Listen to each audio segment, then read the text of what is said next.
Next on the news, new developments in the fight for life, including the abortion clinic that was the center of the Supreme Court case that overturned Roe v. Wade.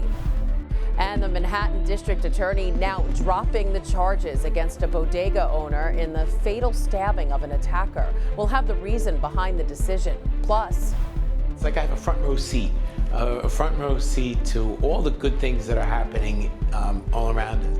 We speak with Brooklyn Bishop Robert Brennan about the past and the future as he celebrates 10 years since becoming a bishop. And just to, swim Alcatraz, that's one of the greatest swims anywhere, to be able to do that. And, that was the #1 challenge. The St. Francis Prep football coach who's swimming some dangerous waters, all for a good cause for his team. I'm Christine Persichetti. Currents News starts right now.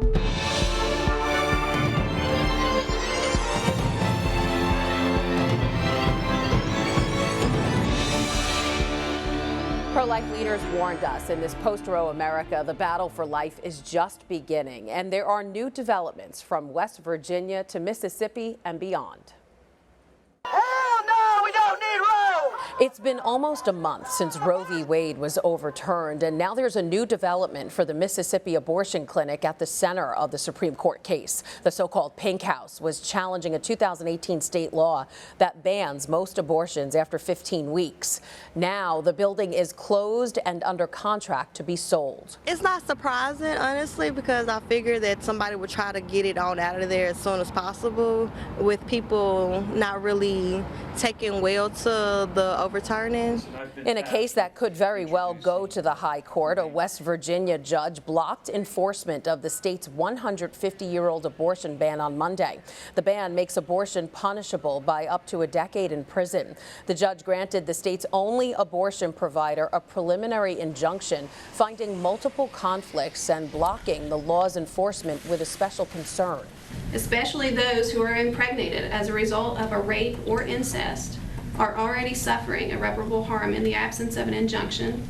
Defendants will suffer no injury from this injunction that it has not suffered for the prior half-century of non-enforcement. But Catholics are fighting back against pro-abortion laws and policies. The Catholic Medical Association now condemning a letter sent by Health and Human Services forcing providers to perform abortions under the Emergency Medical Treatment and Active Labor Act. The co-chair of the association's ethics committee saying Catholic healthcare agencies and providers have managed these same health crises of mother and baby consistent with EMTALA law and best practices over the decades, while respecting the health and dignity of both.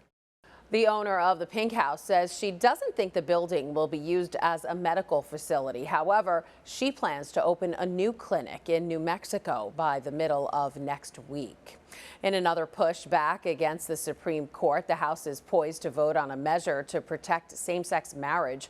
While the Respect for Marriage Act is expected to pass the House, it's almost certain to stall in the Senate, where most Republicans would block it. It's one of several bills, including those enshrining abortion access, that Democrats are proposing to confront the court's conservative majority. The Manhattan D.A. has moved to drop murder charges against a bodega worker in Harlem who fatally stabbed a man who attacked him. Police say the clerk, Jose Alba, killed Austin Simon after he went behind the counter and shoved Alba during an argument over payment for snacks. After weeks of growing pressure, D.A. Alvin Bragg filed a court motion to dismiss the case, saying an investigation couldn't prove the defendant was not justified in his use of deadly force. This comes amid new crime data from the NYPD, which finds that major crime in the city skyrocketed 37% so far this year. Grand larceny is up 49% in 2022. Felony assault, meanwhile, has jumped 18.6%. Burglary has risen nearly 33%, robbery more than 39%. And finally, rape is up 11% so far this year. Just days before the Pope is supposed to arrive in Canada, healing efforts have already begun for the country's indigenous. Bishops there have begun payouts to the communities through a special reconciliation fund to support and advance healing initiatives. For more than a century, the residential school system in Canada tried to force indigenous communities to assimilate into their society, sometimes leading to families being separated and children being abused. The Canadian Bishops' Conference has pledged $30 million over the next 5 years. So far, almost $5 million has been collected. The Holy Father is expected to continue those healing efforts when he goes to the country next Sunday. The Vatican has released the itinerary for his trip, and some of the highlights include a meeting of indigenous communities that Monday, a mass on Tuesday at the Commonwealth Stadium in Edmonton, and Vespers on Thursday at the First Church in Quebec City, the Cathedral of Notre Dame. On Friday, there will be a final meeting with former students of a Catholic boarding school. Be sure to stay with Currents News and the tablet for full coverage of the Pope's trip to Canada to make sure you don't miss a beat.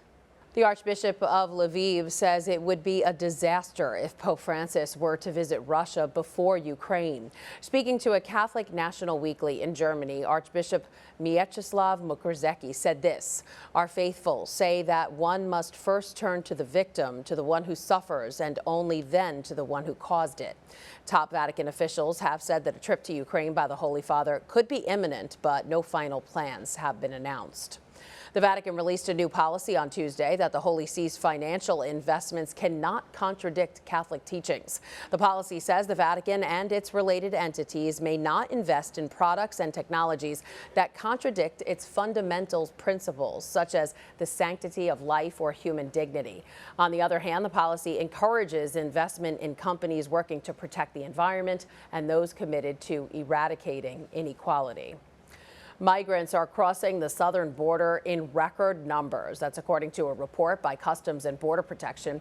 It found that officers encountered just over 200,000 migrants at the U.S.-Mexico border in June alone, and that's more compared to any other June on record. In light of this, Catholic bishops in Texas are calling for immigration reform, saying it's necessary to prevent what happened to the 53 migrants who died inside a trailer in San Antonio from happening again. The law has to change. As we entrust our deceased brothers and sisters to God's merciful embrace, we are all called to work to ensure that this tragedy must prevent others. Speaking on behalf of the Texas Catholic Conference of Bishops, San Antonio Archbishop Gustavo Garcia-Siller says last month's tragic incident could have been prevented and that U.S. bishops have been campaigning for common sense immigration laws for years. The Shepherd of Brooklyn is celebrating his 10-year anniversary as a bishop. Bishop Robert Brennan was ordained as auxiliary bishop for the Diocese of Rockville Center on July 25th, 2012. Fast forward 10 years, give or take a few days, and Bishop Brennan joins us now to reflect on the past decade. Hi, Bishop. Congratulations on this milestone. Thank you, Christine. All right, so let's go back 10 years. What was your reaction when you received that call from the nuncio that you were to be named bishop? Well, it's funny, he had a little bit of a job trying to track me down that day and got me the next morning. I had been at Mass and came back and all these people were looking. He left messages in my office and in the rectory. So I guess I was a little overwhelmed by the whole thing. I went right back to the church and got on my knees, filled with emotion. Oh, that's so exciting. Now we have some video of your ordination in Rockville Center. Let's take a look. I'm sure you remember that day well. Tell us what was going through your mind. There are a lot of happy memories. A lot of happy memories going back, looking at that day. I just remembered being surrounded by so many wonderful people who were there.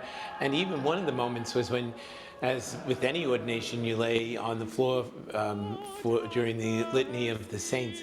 I really had a sense of that communion of saints, certainly the saints whose names were being called, but a lot of people who I'd known through the years who are in heaven. And so I felt a certain closeness to a lot of people, both there in the cathedral and in that communion of saints. Wow, what an experience. What's the biggest thing you've learned in your 10 years as a bishop? Whether it was during my years in Rockville Center as an auxiliary bishop, continuing in my work as vicar general, or in Columbus, and now here in Queens and Brooklyn, I'm just overwhelmed by the goodness of people and the way people manage such heavy burdens and do so with great faith, with tremendous hope and love, and it shows itself in different ways, but the same lesson keeps coming through. And you spend a lot of time with the people, so I would assume that's a good part of the job. But tell me, what's the best part of your job as bishop, and what would you say is the hardest part? You're on to something there. It is the best part of the job is being able to be there among people. It's like I have a front row seat to all the good things that are happening all around us, and it's always inspiring. The difficult part of the job, man, I wish I could answer every need, and sometimes it's difficult when you realize, you have resources, whether they be human resources or material resources. I wish I could say yes to everything. I wish I could answer every need. I wish I could provide for every situation. And sometimes we just have to make choices, and you do so trying to do the best you can with what you have and work with people and accomplish what's possible. And I wish I could do some more. So that would probably be the greatest challenge. All right, you were born in the Bronx, raised on Long Island. Did you ever imagine you would be Bishop of Brooklyn? No, I haven't. I couldn't imagine that. Born in the Bronx, I feel that city connection. My father was a police officer in Queens, so I certainly spent a lot of my young life in Queens, more than in Brooklyn. My father comes from Brooklyn, and I spent a good time in Brooklyn, but no, I never thought that. When I was in the seminary, I knew Brooklyn priest. I thought Brooklyn was another world, and I didn't see it. And even some of the great cultural things, like the Mount Carmel feast, or the crossing the Brooklyn Bridge on Good Friday. Those were things I had always read about. And I said, oh, I'd love one day to see it. Never did I imagine I'd be riding on the Giglio or leading the walk across the Brooklyn Bridge on Good Friday. And that experience just happens to me over and over and over again. Things I had heard about, things I had imagined. It's just amazing to think that not only am I living it now, but I have the great honor, the great privilege to be able sometimes to lead these things. Yep, best city in the world. All right, now let's take a look forward. What are your goals for the next 10 years? Well, my next 10 years, I'm looking to really continue to build on all of the good that's been here. I've discovered, and I give Bishop Damasio a lot of credit, but I give the people of the diocese, the priests and the religious and the deacons and all the people of the diocese, such credit for so much good that happens here every single day. This is a great diocese, and it has a great legacy, but that legacy isn't a historical, put it in a museum kind of legacy. It's a living faith. So I guess my goal for the next 10 years, this is a long answer to your question, the next 10 years is really trying to build on that, to continue to learn and to build on the expression of faith that's so amazing here. And we look forward to the next 10 years with you. Brooklyn Bishop Robert Brennan, congrats again on your anniversary. Thank you, Christine, and thanks to all. You can watch the entire interview with Bishop Brennan online. Just log on to currentsny.tv. And as I mentioned, Bishop Brennan's 10th anniversary is this Monday, July 25th, and the bishop will celebrate that milestone during a mass for the Feast of St. James at the Cathedral Basilica of St. James in Brooklyn. You can watch that mass live at noon right here on Net TV. Making good on his promise to include more women in Vatican affairs, Pope Francis picked 2 high-ranking nuns and a laywoman to join the dicastery for bishops. It's the first time a laywoman has ever been appointed to any dicastery, which is the Vatican body responsible for overseeing the selection of new bishops. Maria Lea Zervino, the only appointee who isn't a nun, is the Argentine President General of the World Union of Catholic Women's Organizations. And she says this appointment is more than just a win for women. We can serve, we can give the special skills of women in this service, but integrate it with the other members of the dicastery That's why we will benefit the whole church. The three women join 8 cardinals, an archbishop, a bishop, and a priest on the dicastery. Congrats to them. There's a lot more news headed your way. Commuter chaos in Manhattan and the Bronx. The damage after severe storms plowed through the tri-state area. Police in Indiana praise the Good Samaritan who stopped a gunman. The newest details on the nation's latest mass shooting. And watch out, New Yorkers, hot weather is in the forecast. How you could stay cool during this heat wave that could be record-breaking. New details revealed in a tragic mass shooting that happened at a mall in Greenwood, Indiana, including the identity of the Good Samaritan who stepped up and stopped the gunman over the weekend. Jenny Runovich has more on the man who's being hailed as a hero. Police shared new information about how Eli, the man they call a Good Samaritan, stopped the suspect.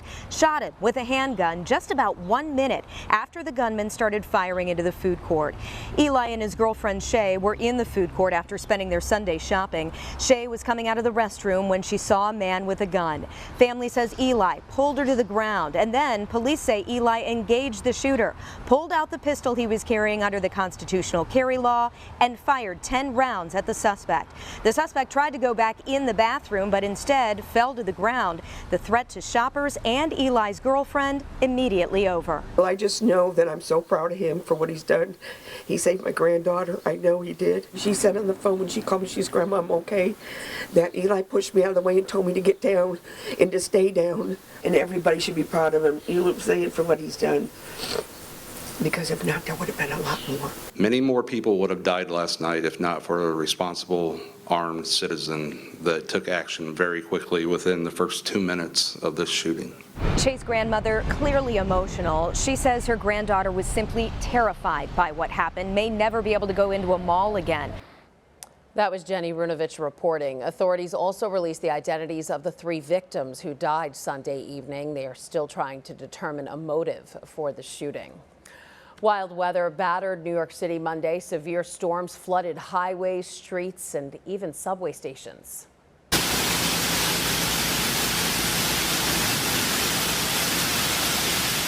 at the Dyckman Street station in Manhattan, water could be seen pouring out of the ceiling, flooding the platform and the tracks. Altogether, there were suspensions and delays on the A, B, and C trains up until Tuesday morning. And the flooding even forced several lane closures along the major Deegan Expressway in the Bronx. While the storms have passed, hot and humid weather has rolled in. The National Weather Service has issued a heat advisory from noon through 8 p.m. for Wednesday. Highs in the 90s are expected to persist through at least Monday. This is the first time in 20 years where we might have 8 straight days of heat in New York City. And it's not just the Big Apple. More than 100 million people are also under heat alerts across 20 states. Of course, it may be difficult to avoid the heat altogether, so here are some tips on how you can stay cool. The most obvious and important is, of course, to drink plenty of liquids. Dehydration is a leading cause of heat-related illnesses. Speaking of which, make sure you eat regular meals and snacks to replace the salt and electrolytes lost through sweating. And finally, try your best to stay indoors or in a shaded area from 11 a.m. to 3 p.m., which is usually the hottest part of the day. But if you still need help, then Catholic Charities Brooklyn and Queens has your back. A number of their senior centers also serve as cooling centers. Just head online to ccbq.org/senior centers to find one near you, or you can call them at 718-722-6001. New York City parents and teachers are tired of budget cut woes and are suing the Department of Education because of it. The Manhattan lawsuit argues that the city went against state law by passing a budget that included hundreds of millions of dollars in cuts without prior approval from the DOE's oversight board.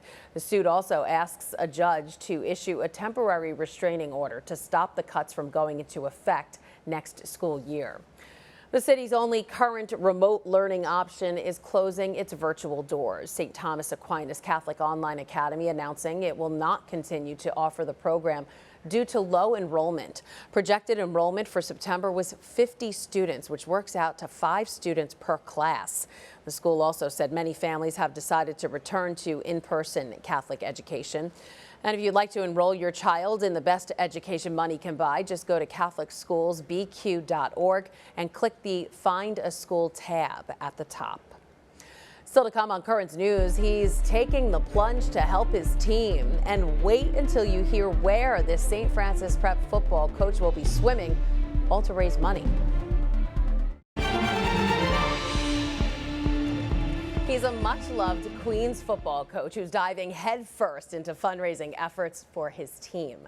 St. Francis Prep coach Richard Carroll wants to raise money for a new portable scoreboard, so he's decided to swim the shark-infested waters of San Francisco Bay. Coach Carroll joins us now to talk about it. Hi, Coach. Thanks for being here. Oh, pleasure to be here. Thank you so much for having me. So I'm reading it's not just sharks, but really bad rip currents in the San Francisco Bay. So, you know, I know that was keeping the prisoners from escaping back in the day. So what's your biggest fear going into this? Well, you know, my biggest fear is really the time component, because they actually put a time limit on it. It isn't technically a race. It is a swim, an event, and you have 75 minutes to accomplish the 2-mile swim. And then with the currents, and obviously they're fearful of the sharks. That's always a big thing, especially, you know, here in New York, we're having a lot of issues with sharks. You always keep that in the back of your head for sure. Yeah, I'm scared just thinking about it. I know it's the Alcatraz Shark Fest swim, so even the name of it makes me nervous. So you jump in on August 7th. Are you a swimmer? How have you been preparing? 3 years ago, I had a complete total knee replacement. And while doing my physical therapy, I asked for advice on what I can do to stay active. And the physical therapist actually said swimming would be a great way of staying in shape and working yourself. And as a former swimmer in high school, I was on the high school swim team at St. Francis Prep. Correct. The best high school. I jumped all over it and said, you know, this is going to be something I get into. And sure enough, while I was working at swimming, this challenge popped up. Okay, and I know there's a reason for this. You've been with the football program for 20 years. You're a graduate of Prep, as am I. I know you're trying to raise money, so why take on this challenge? Well, number one, it started out just as a bucket list thing, just to, you know, swim Alcatraz. That's one of the greatest swims anywhere. To be able to do that, and, you know, that was the number one challenge. But to be able to piggyback on a fundraiser to help the program, the football program. It's really the sports program, because we're looking to raise funds to put a scoreboard down at the field where we play baseball, soccer, lacrosse. A lot of different sports are being played down there, and there's no scoreboard. So that's why we put this all together. So everybody benefits, and you're trying to raise $10,000, but I think you've already hit that mark. Tell me about the response from the Prep alumni. You know, the Prep alumni never fail to really step up. It's, you know, the school in general is developing leaders, and one of the lessons that I'm trying to teach is to lead from the front. So when we put a call out there that something's needed for our present students, for the current Terriers, it's amazing at the feedback we get, and the contribution and the participation that we get from our alumni is really second to none. All right, St. Francis Prep football coach Richard Carroll, thanks so much for being here, and good luck. Thanks so much for having me. All right, and to donate to Coach Carroll's efforts, just search on Facebook for Coach Carroll's Alcatraz Swim for Friends of SFP Football, a great cause. And that is Currents News. I'm Christine Persichetti. Thank you for joining us, because we are putting your faith in the news. Hope to see you again next time.